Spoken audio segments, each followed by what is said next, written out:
तो दोस्तों एक बहुत अच्छी कहानी है ये। कृपया करके इसको स्किप मत करना और इसको पूरी देखना, अंत तक देखना। यदि आपके जीवन में दुख है तो कल आपको ये मिलने वाला है, उसके ऊपर आधारित है। एक 80 साल के बूढ़े के पास एक कीमती घोड़ा था। वो घोड़ा उस समय दुनिया का सबसे कीमती घोड़ा था। बुजुर्ग को गांव वालों ने सलाह दी कि अभी घोड़ा जवान है, आप इसे बेच दो, इसके अच्छे दाम मिल जाएंगे। बुजुर्ग ने प्रेम से कहा, नहीं, ये कीमती घोड़ा ईश्वर ने मुझे इसलिए दिया है ताकि मैं इससे प्रेम करूं, इसकी सेवा करूं। इसका मेरे पास होना ईश्वर की मर्जी है। यह सुनकर गांव वाले चले गए, लेकिन एक हफ्ते बाद घोड़ा गायब हो गया। गांव वाले बुजुर्ग के पास आकर बोले, देखा, हमने कहा था कि इसे बेच दो, अब ना जाने किसने उसे चुरा लिया। बुजुर्ग ने कहा, शांत हो जाओ, ईश्वर की मर्जी है, उन्होंने ही घोड़ा को कहीं भेजा होगा।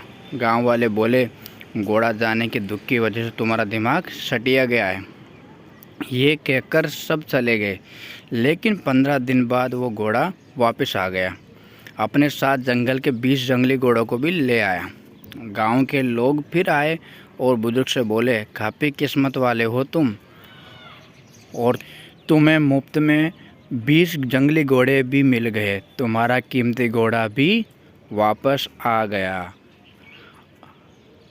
गांव वाले बोले, अब इन 20 घोड़ों को बेच दो, अच्छे दाम मिलेंगे। बुजुर्ग ने कहा, नहीं, ईश्वर की मर्जी से ये यहाँ आए, मैं इन्हें नहीं बेच सकता। गांव वाले बोले, तुम्हारा दिमाग खराब हो गया है, तुम इन्हें बेचकर अभी के अभी अमीर बन सकते हो।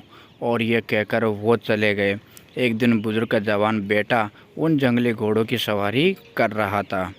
तभी एक घोड़े ने उसे पटक दिया, जिससे उसके दोनों पैर टूट गए। गांव वाले फिर आए और बोला, देखा, खुद को बुद्धिमान समझते हो, यदि उस दिन हमारी बात मानकर इन जंगली घोड़ों को बेच देते तो तुम्हारे बेटे के पैर ना टूटते, तुम्हारे घर पर कमाने वाला भी अब कोई नहीं बचा। बुजुर्ग ने कहा, नहीं, ईश्वर की मर्जी से यह सब हुआ है, तुम शांत हो जाओ। गांव वालों इस बार बुजुर्ग को गालियां देते हुए गए कि तुम और तुम्हारा ईश्वर सब बकवास है। कुछ दिन बाद गांव में जंगली प्रजाति के लोग घुसे और जंगल के जवान लड़कों की बलि देने के लिए ज़बरदस्ती उन्हें उठा के ले गए। लेकिन उस बुजुर्ग के बेटे को नहीं लेके गए, क्योंकि उन्हें स्वस्थ शरीर के लोग चाहिए थे, और लड़के के पैर टूटे हुए थे, पट्टियों से बंधे थे। गांव वाले फिर आए, बुजुर्ग से बोले, तुम सच में किस्मत वाले हो, अब तुम्हारा लड़का ठीक हो जाएगा, उसकी शादी कर देना। बुजुर्ग ने कहा, नहीं, ईश्वर की मर्जी, उसे जो मंजूर होगा वो होगा। गांव वाले बोले, सन की बूढ़े, तेरा कुछ काम सफल हो गए तो खुद को महान मत समझ। गांव वाले गुस्से से चले गए। कुछ समय बाद लड़का स्वस्थ हुआ। लकड़ी काटने के लिए दौरान वो राजा के महल के आगे से रोज़ गुजरता, जहां राजा की बेटी और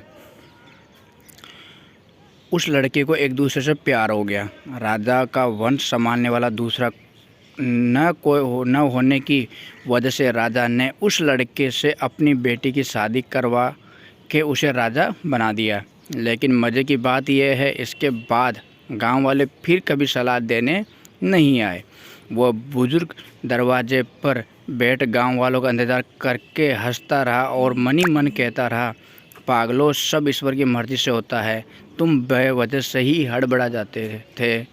दोस्तों, इस कहानी से आप 2 बातें सीख लो। इन 2 बातों का ध्यान रखो। पहली बात, आपको नहीं पता कि आज आपके साथ जो हो रहा है वो कल आपको किस जगह पहुंचा दे, आपकी किस्मत में क्या लिख दे। इसलिए आज कितने भी बुरे समय से आप क्यों ना गुजरे रहे हो, थोड़ा सब्र करो। ये समय आपके लिए कुछ न हो बड़ा लेकर आया है, जो बाद में पता चलेगा। जिस व्यक्ति को ईश्वर, अल्लाह, परमात्मा पर पूरा भरोसा होता है कि वो मेरे साथ कभी गलत होने नहीं देंगे, ऐसे व्यक्ति के साथ ईश्वर कभी गलत नहीं होने देते हैं। ईश्वर की जो व्यवस्था है, उस व्यवस्था पर यकीन रखिए, ईश्वर पर भरोसा कायम रखिए। इसलिए बुरा समय है तो ईश्वर पर आस्था रखो, मेहनत करते जाओ, एक दिन आपका जीवन संपूर्ण सफल हो जाएगा। दोस्तों आपसे दिल की एक बात कहूँ, कुछ अच्छा लिखने के बाद भी आप लोग अच्छे काम को सपोर्ट नहीं करते, बिना मतलब की चीज़ों को सोशल मीडिया पर ज़्यादा पसंद करते हो। अगर आप हमारे अन्य कई बातें वाले चैनल को सपोर्ट करो, ताकि हमें अच्छा लगेगा, हमारा कॉन्फिडेंस लेवल बढ़ेगा और हम अच्छी वीडियो ला पाएंगे आपके लिए। Thank you. Please subscribe the channel and support the channel, please.